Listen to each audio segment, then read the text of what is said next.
পূর্ব মেদিনীপুরের পটাশপুরের শান্ত গ্রাম কনকপুর আজ পরিচিত পশ্চিমবঙ্গের অন্যতম প্রধান মাদুর তৈরির কেন্দ্র হিসেবে।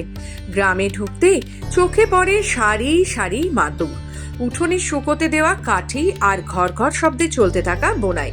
এক কথায় পুরো গ্রামটাই যেন মাদুর শিল্পের প্রাণকেন্দ্র। গ্রামের প্রায় ৮০% মানুষ এই শিল্পের সাথে যুক্ত। ভোরবেলাতেই শুরু হয় কাজ। কেউ কাঠি সাজান, কেউ আবার রং করেন, কেউ বসে যান বোনার চালে। পুরুষ ও মহিলা মিলিয়ে একসঙ্গে এখানে প্রতিদিনের এই পরিশ্রম। কনকপুরের তৈরি মাদুর নানান ধরনের হয়, ছোট বড়, প্রচলিত থেকে ট্রেন্ডিং ডিজাইন সবই পাওয়া যায় এখানে। দামও বৈচিত্র্যময়, 400 টাকা থেকে শুরু করে প্রায় 17,000 টাকা পর্যন্ত। 4 দশক ধরে মাদুর তৈরি করছেন এখানকার অভিজ্ঞ কারিগর পূর্ণচন্দ্র পাজা। তার কথায় মাদুর শুধু পেশা নয়, এটাই তাদের সংস্কৃতি, তাদের পরিচয়। সকাল থেকে সন্ধ্যা পর্যন্ত মাদুর তৈরি করে সেগুলো জেলার বিভিন্ন বাজারে পাঠান স্থানীয় কারিগরেরা। কনকপুরের মানুষ নিজেরাই চাষ করেন মাদুরের কাঠি, ফলে কোনো ঋতুতেই কাজ থেমে থাকে না।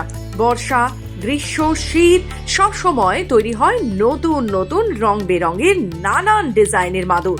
পরিশ্রম, ঐতিহ্য আর দক্ষতা অন্যান্য মেলবন্ধনে কনকপুর আজ রীতিমতো এক শিল্প গ্রামে পরিচিত হয়েছে।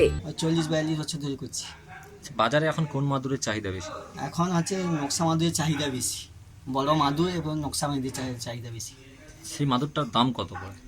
সেই মাদুরের দাম এখন হচ্ছে 5,000 থেকে 17,000 টাকা পর্যন্ত জোড়া দাম আছে, 2 পিসের দাম। সারাদিনে কতগুলো মাদুর বোনা যায়? সারাদিনে বড় মাদুর 72-74 ইঞ্চি হলে 3 দিন 4 দিন সময় লাগে, আর 40-45 ইঞ্চি মাদুর হলে 1.5 দিন সময় লাগে। আচ্ছা, এই যে কাঠি কিনতে কত টাকা খরচ পড়ে আপনাদের? কাঠি আমরা কিনি, কিন্তু আমরা লাগানো হয় বাড়িতে, দিয়ে তাকে রোপণ করা হয়।